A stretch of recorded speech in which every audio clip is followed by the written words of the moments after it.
Young, straight, white men love Donald Trump. They see him as a macho man, if you will. He eats red meat.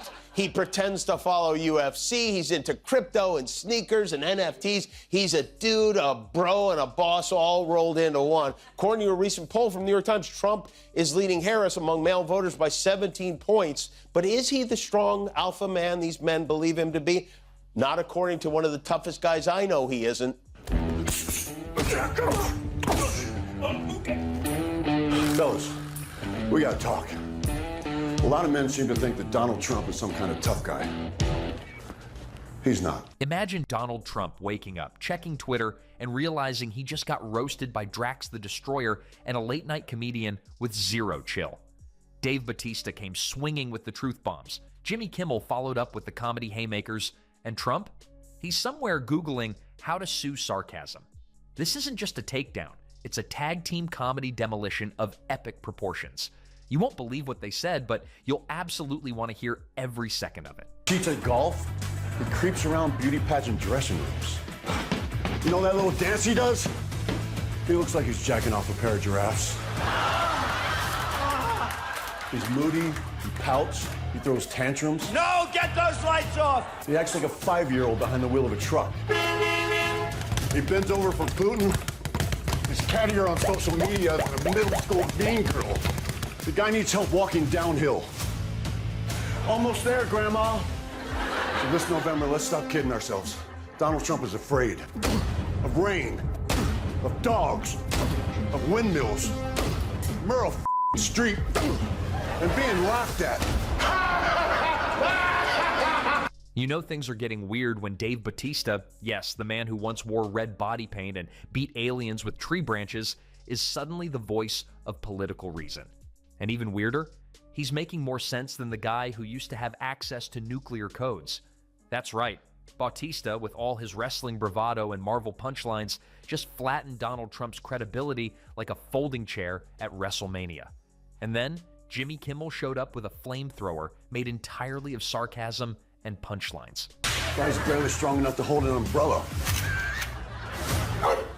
I mean, look how he drinks water. Like a little pink chickadee. He's got jugs, big ones, like Dolly Parton. But it's hard for Trump, you know, protesters making posters, using his beloved Sharpies against him, but maybe if he hadn't fired all those people, they wouldn't be able to march at 2 o'clock on a Thursday afternoon. Which, you know, we learned... Picture it. Donald Trump sitting somewhere between a Diet Coke tower and a pile of unsigned subpoenas, scrolling through social media and seeing his name trending again. Only this time, it's not because he's decided windmills cause cancer or confused the Revolutionary War with Call of Duty. No, he's trending because Dave freaking Bautista just turned him into a cautionary tale. One tweet at a time. Fellas, we gotta talk. A lot of men seem to think that Donald Trump is some kind of tough guy. He's not. I mean, look at him. He wears more makeup than Dolly Parton. He whines like a baby. And the guy's afraid of birds. Donald Trump had his daddy pay a doctor to say his little feet hurt so he could dodge the draft. Look at that gut, like a garbage bag full of buttermilk. He sells a... Bautista didn't just throw a jab, he body slammed Trump's paper-thin ego right through the political mat. And what's Trump's move in return? Pretending he didn't see it, while suspiciously launching into a late-night typing frenzy on Truth Social like an angry raccoon who discovered a keyboard. Subtle. Thousands of concerned American citizens joined shoulders here in town, in New York City, in Chicago, in Washington, in all 50 states. Atlanta, there were demonstrations. Democracy ain't dead yet. I guess Bernie Sanders was there. The rallies were organized for May Day to stand up against the war on working people being waged by Trump and his billionaire buddies. I wonder if Trump even sees these. Let's be real. Bautista isn't new to calling out Trump's carnival of nonsense.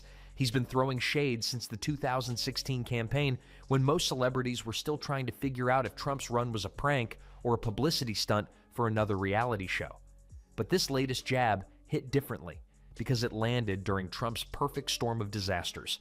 Think legal investigations, campaign chaos, and public gaffes that make kindergarten show and tell look dignified. And right in the middle of that hurricane, Dave Bautista stood up, flexed those moral biceps, and said what most of America's been screaming into their pillows for years. It wasn't political, it was personal. The kind of takedown where you don't just question someone's judgment, you question how they managed to tie their shoes this morning. If Trump's dignity was a sandcastle, Bautista showed up with a fire hose and a no swimming sign. And just when you thought it couldn't get worse for Donnie, enter Jimmy Kimmel, late-night TV's answer to a roastmaster general with unlimited ammo and zero chill. Kimmel has been lampooning Trump so consistently, the former president probably thinks Jimmy lives in his walls. This week, Kimmel didn't just mock him, he autopsied the entire Trump circus with surgical precision.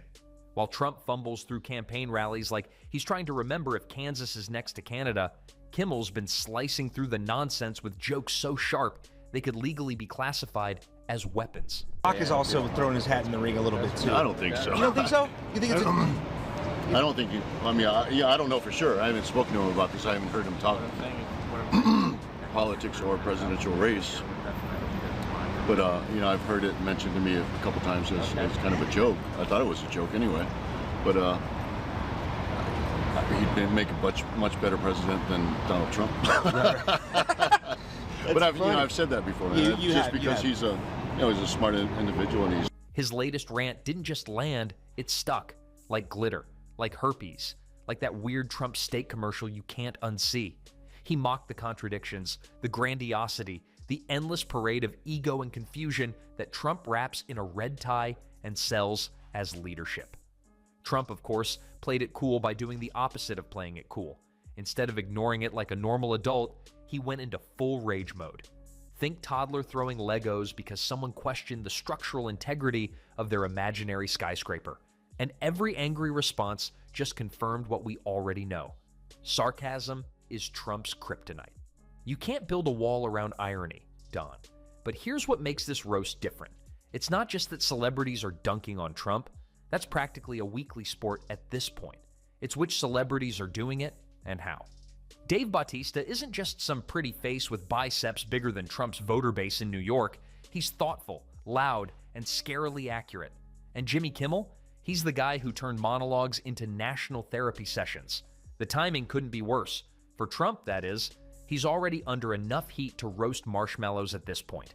Between investigations stacking up like unread MAGA emails, his incoherent policy pitches, and his growing list of ex-lawyers, the man's political strategy looks less like a campaign and more like a public meltdown with merch. President Trump flew to Rome to pay his respects and also to see if he could get a deal on the Pope Mobile to drive around his golf course. For whatever reason, even though the Vatican dress code specifically recommended a dark suit for the service, Trump showed up in his bluest blue suit, something from the Cedric the Entertainer funeral collection.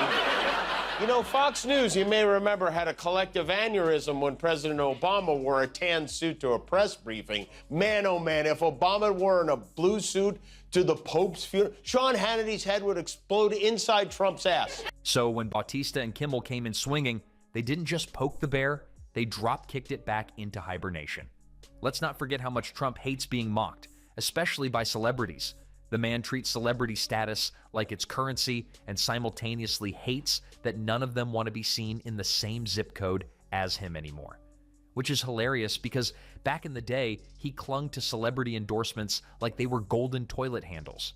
Remember when he thought Kanye's approval would turn the tide of an election? Or when he tried to paint himself as a hero of the Hollywood elite, despite the fact that most of Hollywood was filing restraining orders on site?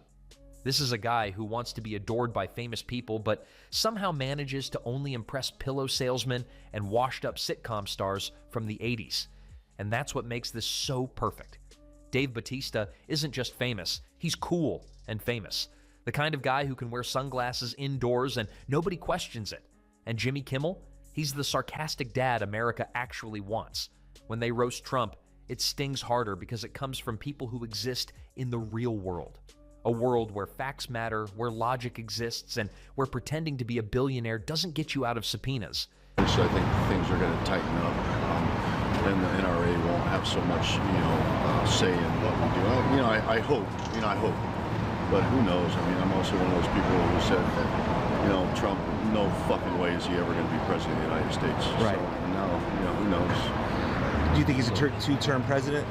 No. No. God, I hope not.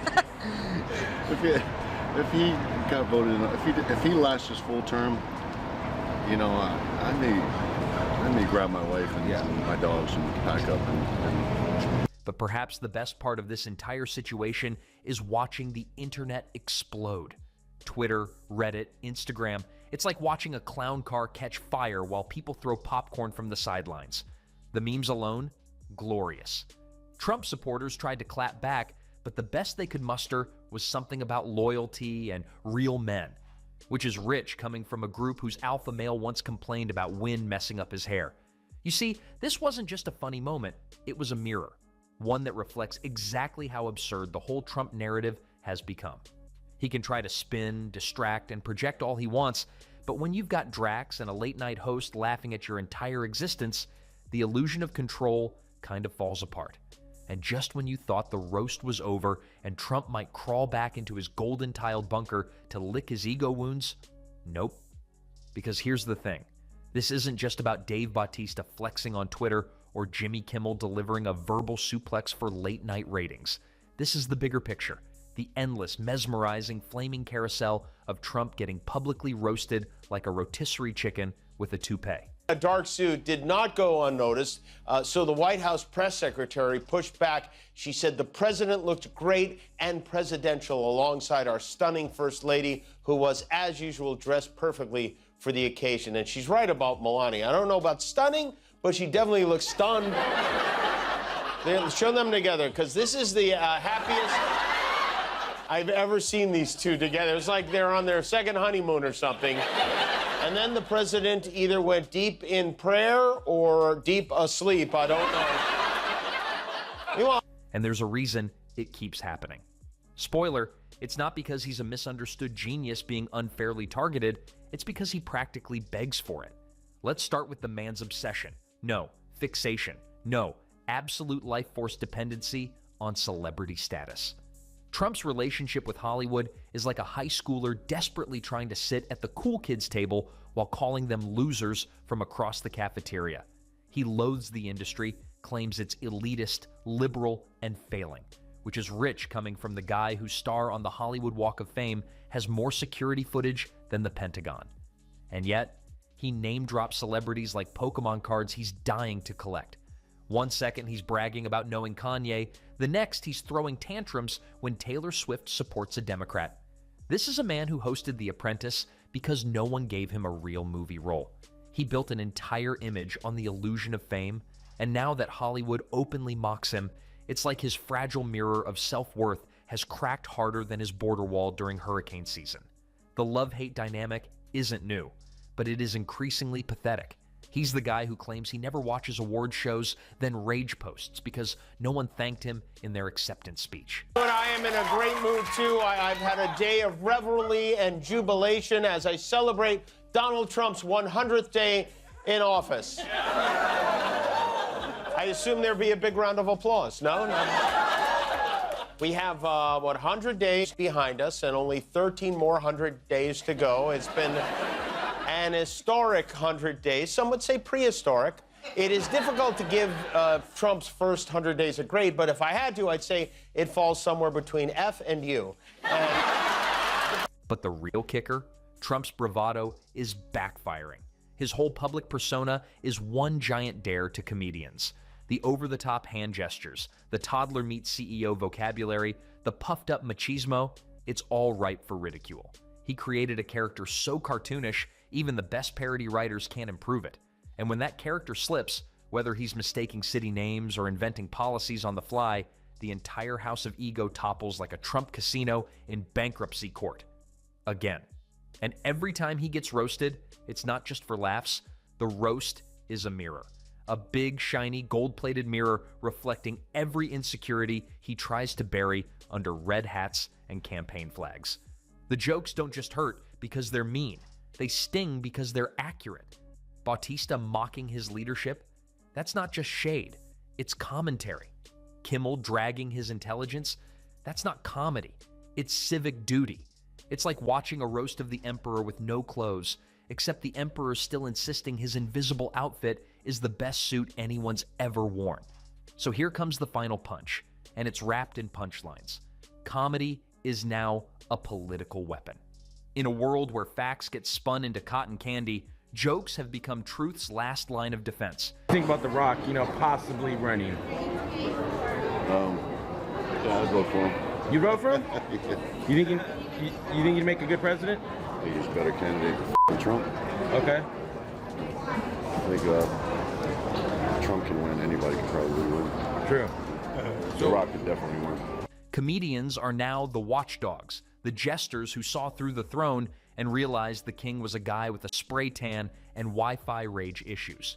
Bautista and Kimmel aren't alone. And guess what? It's working.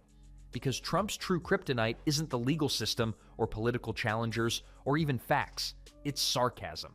Pure, undiluted sarcasm mixed with brutal honesty. It's the one combo he can't block with a tweet or bury under a press conference. When the punchline hits and the crowd laughs, that sound echoes louder than any rally cheer. And he still hasn't figured out how to fight it. And sure, Trump will probably bounce back with another rally speech full of verbal spaghetti and imaginary facts, but the damage is done. Every time someone like Bautista or Kimmel calls him out, it chips away at the myth he's been trying to sell since descending that infamous golden escalator like a Bond villain with a spray tan addiction.